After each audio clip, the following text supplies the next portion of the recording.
বিসমিল্লাহির রহমানির রহিম। আমি মোহাম্মদ আব্দুল্লাহ আল মামুন, প্রভাষক রসায়ন, হাজিপুর সম্মিলনী ডিগ্রি কলেজ।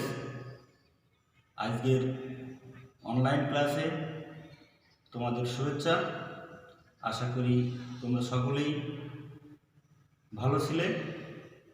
আজকে তোমাদের উচ্চ মাধ্যমিক রসায়ন প্রথম পত্রের একটি গুরুত্বপূর্ণ ও মজার একটি টপিকস নিয়ে আলোচনা করব। আজকে আমাদের টপিকস কোয়ান্টাম সংখ্যা। এই কোয়ান্টাম সংখ্যা সম্পর্কে আজকে তোমাদের বিস্তারিত ধারণা দেওয়ার চেষ্টা করব ইনশাআল্লাহ। তো শিক্ষার্থী বন্ধুরা, সর্বপ্রথম আমরা আগে জেনে নিই কোয়ান্টাম সংখ্যাটা আসলে কি। কোয়ান্টাম সংখ্যাটা হচ্ছে একটি পরমাণুর ইলেকট্রনের আসল পরিচয় নির্দেশ করে। আমরা জানি যে একটা পরমাণুকে সঠিকভাবে বর্ণনা করার জন্য চারটি কোয়ান্টাম সংখ্যার প্রয়োজন হয়। এই চারটি কোয়ান্টাম সংখ্যাকে একত্রে এই চারটি সংখ্যাকে একত্রে কোয়ান্টাম সংখ্যা বলে। সে চারটি কোয়ান্টাম সংখ্যাগুলো কি আমরা এখন একটু সংজ্ঞার মাধ্যমে সেটা আমরা দেখব। তো শিক্ষার্থী বন্ধুরা, চলো আমরা দেখে নিই কোয়ান্টাম সংখ্যা কাকে বলে। তো শিক্ষার্থী বন্ধুরা দেখো, এখানে আমি সংজ্ঞাটা লিখেছি, নিউক্লিয়াসের চারিদিকে বিভিন্ন শক্তি স্তরে ইলেকট্রনগুলো সর্বদা আবর্তন করে। সর্বদা আবর্তন করে বলতে কি বোঝায়? অর্থাৎ ইলেকট্রনগুলো এরকমভাবে এই যে কক্ষপথ দেখতে পাচ্ছ, এই কক্ষপথে ইলেকট্রনগুলো সর্বদা ঘুরতে থাকে। পরমাণু শক্তি স্তরের আকার বলতে কি বোঝায়? আকারটা বড় হবে না আকারটা ছোট হবে? দেখো, আমরা এখানে আকার দেখিয়েছি, আকার এটা ছোট এটা বড়। তা আকারটা ছোট হবে না আকারটা বড় হবে, সেটা আমরা এই কোয়ান্টাম সংখ্যার ধারণার মাধ্যমে জানতে পারবো। তারপরে দেখো আকৃতিটা কেমন হবে? গোলাকৃতি হবে না উপবৃত্তাকার হবে, সেটা আমরা এই কোয়ান্টাম সংখ্যা ধারণার মাধ্যমে জানতে পারবো। এরপরেও ওই যে ইলেকট্রন ছিল, ওই ইলেকট্রনের ত্রিমাত্রিক দিক বিন্যাসটা কেমন হবে? ত্রিমাত্রিক দিক বিন্যাসটা ইলেকট্রনটি এক্স অক্ষ অবস্থান করছে না ওয়াই অক্ষ অবস্থান করছে না জেড অক্ষ কোন অবস্থান দিকে করছে, যাবে সেটা আমরা এই ইলেকট্রন কোয়ান্টাম সংখ্যার ধারণার মাধ্যমে জানতে পারবো। এছাড়াও ইলেকট্রনের ঘূর্ণন, ইলেকট্রনটা কোন দিকে ঘুরছে, ঘড়ি কাঁটার দিকে ঘুরছে না ঘড়ি কাঁটার বিপরীত দিকে ঘুরছে, এটা সম্পর্কে আমরা জানতে পারবো। এই যে ইলেকট্রনের ঘূর্ণনের দিক নির্দেশক চারটি রাশি রয়েছে, এই চারটি রাশিকে একত্রে কোয়ান্টাম সংখ্যা বলা হয়। তো শিক্ষার্থী বন্ধুরা, সংজ্ঞাটা আমরা আরও একবার এক নজরে দেখে নিই। আমরা জানি যে নিউক্লিয়াসের চারিদিকে যে শক্তি স্তর রয়েছে, সেই শক্তি স্তরে ইলেকট্রনগুলো সর্বদা আবর্তন করে। পরমাণুর শক্তি স্তরের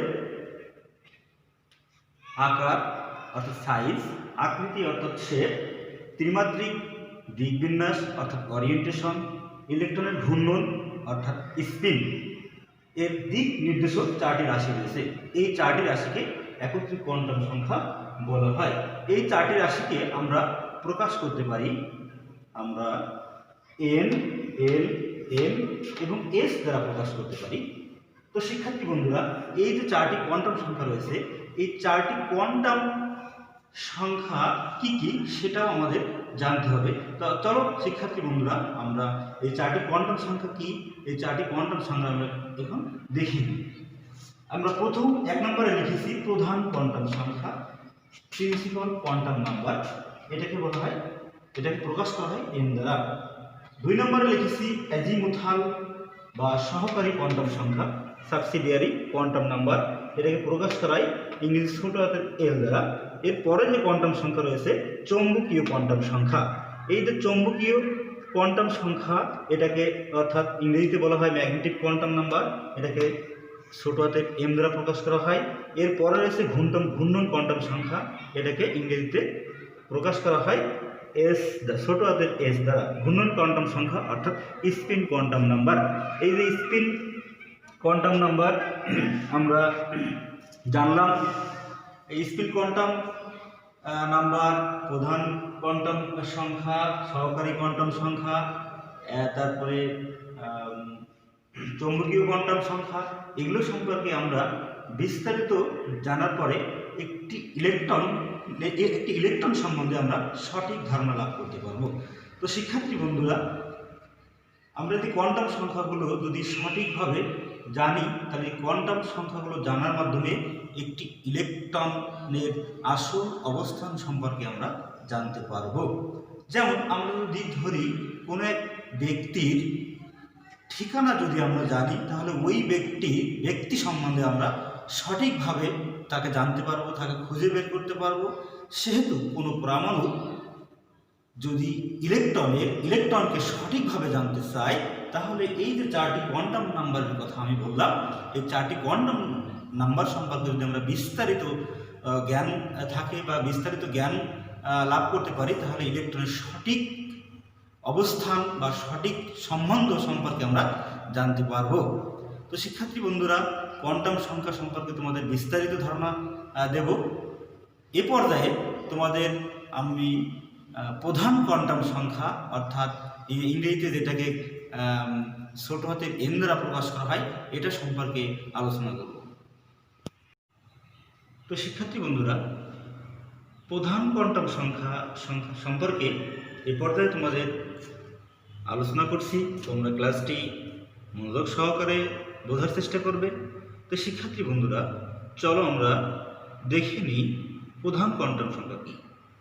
প্রধান কোয়ান্টাম সংখ্যা হচ্ছে বোর মতবাদ অনুসারে পরমাণুর নিউক্লিয়াসের বাহিরে যে নির্দিষ্ট শক্তিস্তর রয়েছে যাদের মধ্য ইলেকট্রন আবর্তন করে, তাদের ক্রমিক সংখ্যাকে প্রধান কোয়ান্টাম সংখ্যা বলে। প্রধান কোয়ান্টাম সংখ্যাকে ছোট হাতের এন দ্বারা প্রকাশ করা হয়। এই এনটা হচ্ছে 1, 2, 3, 4 ইত্যাদি পূর্ণ সংখ্যা। এনের মান দ্বারা পরমাণুর আকার বা সাইজ বোঝানো হয়। যদি আমরা ছবিটা খেয়াল করি, দেখো এখানে এনের মান এটা 1, একটু ছোট, এটা এনের মান 2, এখানে একটু বড়, আকারটা একটু বড়। এনের মান 3, আকারটা আরও একটু বড়। এর মান যখন 4, তখন আকারটা আরও একটু বড়। অর্থাৎ এনের মান যত বড় হবে, পরমাণুর আকারও তত বড় হবে। তো শিক্ষার্থী বন্ধুরা, এই যে শক্তি স্তরগুলো আমরা দেখতে পাচ্ছি, এই শক্তি স্তরের সর্বোচ্চ ইলেকট্রন ধারণ ক্ষমতা একটি সূত্রের সাহায্যে প্রকাশ করা যাবে। সর্বোচ্চ ইলেকট্রন ধারণ ক্ষমতার সূত্র হচ্ছে, যে কোনো শক্তি স্তরে সর্বোচ্চ ইলেকট্রন সংখ্যা হবে 2n²। অর্থাৎ আমরা যদি n সমান 1 হয়, তাহলে সেটা হবে প্রথম শক্তি স্তর। এখানে সর্বোচ্চ 2টি ইলেকট্রন থাকতে পারবে। এটাকে আমরা কে শেল নামে অভিহিত করব। n সমান যদি 2 হয়, তাহলে দ্বিতীয় শক্তি স্তর, এবং সেখানে সর্বোচ্চ ইলেকট্রন থাকবে 8টি, এবং তাকে আমরা এল শেল নামে অভিহিত করব। n সমান 3 হলে এটাকে আমরা বলবো তৃতীয় শক্তি স্তর, এবং এখানে সর্বোচ্চ 18টি ইলেকট্রন থাকতে পারবে, এবং সেটাকে আমরা এম শেল নামে অভিহিত করব। n সমান যদি 4 হয়, তাহলে এখানে চতুর্থ শক্তি স্তর হবে, এবং এখানে সর্বোচ্চ ইলেকট্রন থাকবে 32টি, এবং এটাকে আমরা এন শেল নামে অভিহিত করব। তবে শিক্ষার্থী বন্ধুরা, আরও একটা বিষয় তোমাদের খেয়াল রাখতে হবে, যদি প্রধান কোয়ান্টাম সংখ্যা n এর মান 4 থেকে বড় হয়, অর্থাৎ n এর মান যদি 4 এর বেশি হয়, তাহলে ওই শক্তি স্তরের ইলেকট্রন সংখ্যা 32 এর বেশি হবে না। এই যে পুরো বিষয়টা আমরা এখানে আলোচনা করলাম, এই বিষয়টা যদি আমরা একটু ডায়াগ্রামের মাধ্যমে দেখার চেষ্টা করি, তাহলে তোমরা আর স্পষ্ট ও বিস্তারিতভাবে তোমরা বুঝতে পারবে। তো শিক্ষার্থী বন্ধুরা, আমি এখানে বলেছিলাম যে পরমাণু নিউক্লিয়াসের বাইরে যে শক্তি স্তর রয়েছে, ওই শক্তি স্তরের মধ্যে ইলেকট্রনগুলো আবর্তন করে। তো ইলেকট্রনগুলো কোথায় আবর্তন করে? এই যে নিউক্লিয়াস, এই নিউক্লিয়াসের বাইরে শক্তি স্তরে যে একটা, দুইটা, তিনটা, চারটা, এই যে চারটা শক্তি স্তর আমরা দেখতে পাচ্ছি, এই শক্তি স্তরগুলোতে ইলেকট্রন আবর্তন করে। এই ইলেকট্রন যখন আবর্তন করে, এই যে শক্তি স্তরগুলোতে আবর্তন করে, এর যে ক্রমিক সংখ্যা বলতে কি বুঝাইছি? এই যে প্রথম শক্তি স্তর n, দ্বিতীয় শক্তি স্তর n = 2, তৃতীয় শক্তি স্তর n = 3, চতুর্থ শক্তি স্তর n = 4, এই যে 1 2 3 4 অর্থাৎ প্রথম শক্তি স্তর, দ্বিতীয় শক্তি স্তর এবং তৃতীয় শক্তি স্তর, এই শক্তি স্তরের মধ্যে ইলেকট্রনগুলো আবর্তন করে। এই যে শক্তি স্তর আবর্তন করে, এই শক্তি স্তরগুলোকে আমরা একটি নাম দিয়েছি।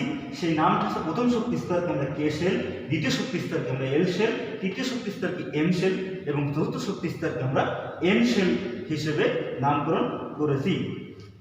এগুলোকে, এই যে শক্তি স্তর, এই শক্তি স্তরকে কক্ষপথ বা অরবিট বা শক্তি স্তর বা শেল বা খোলক বলা হয়ে থাকে। গাণিতিকভাবে এগুলোকে আমরা এন দ্বারা প্রকাশ করতে পারি। তবে শিক্ষার্থী বন্ধুরা, এখানে আরও একটা বিষয় তোমাদের মনে রাখতে হবে যে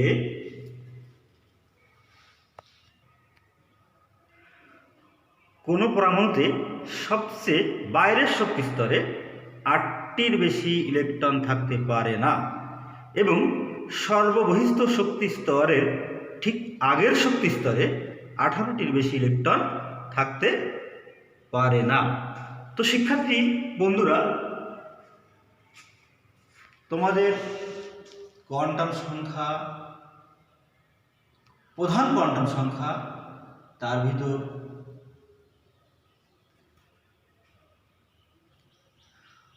প্রধান কোয়ান্টাম সংখ্যা সম্পর্কে আলোচনা করলাম। তো শিক্ষার্থী বন্ধুরা, আজকে তোমাদের অনলাইন ক্লাসের এখানেই সমাপ্তি।